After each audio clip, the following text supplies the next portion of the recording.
बुलढाणा येथे टीईटी संदर्भातील निर्णय शिक्षकांचा विद्यार्थ्यांवर अन्यायकारक ठरू शकतो असे सांगत आज बुलढाणा जिल्ह्यात मुख्याध्यापक संघटनेसह इतर शिक्षक संघटनांनी टीईटी रद्द करण्याची मागणी करत शाळा बंद आंदोलनाला पाठिंबा दिलाय।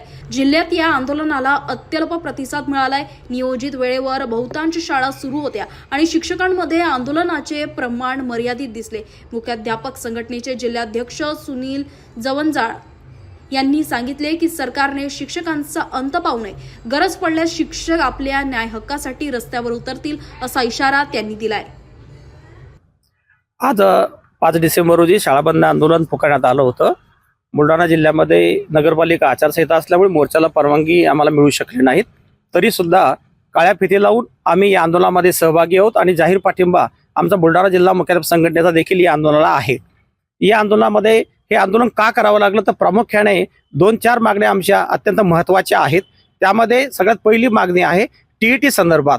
2013 पूर्वी जे शिक्षक सेवेमध्ये आलेले आहेत तर त्या शिक्षकांना सुद्धा टीईटी अनिवार्य असणे आवश्यक केलेलं आहे। तर याबाबत शासनाने पुनर्विचार याचिका ही हायकोर्टामध्ये सर्वोच्च न्यायालयामध्ये सादर करावी अशा प्रकारची आमची मागणी आहे।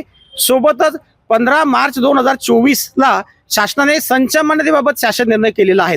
त्या शासन निर्णयामध्ये पूर्वी 31 विद्यार्थ्यांवर 1 ते 5 साठी 31 मुलांवर 2 शिक्षक मिळायचे, आता ती 45 मुलांवर केलेली आहेत। मुळातच ग्रामीण भागामध्ये मुलांची संख्या फार रोडावलेली आहे कॉन्व्हेंट संस्कृतीमुळे। त्यामुळे आता पहिलेच मुलं कमी असताना आता मुलं वाढवलेली आहेत, त्यामुळे शिक्षक शाळांना मिळणार नाहीत आणि शिक्षक अतिरिक्त मोठ्या प्रमाणावर होतील। शिक्षक समायोजनाचा प्रश्न सुद्धा राज्यामध्ये निर्माण होईल आणि एक प्रकारे ग्रामीण भागातली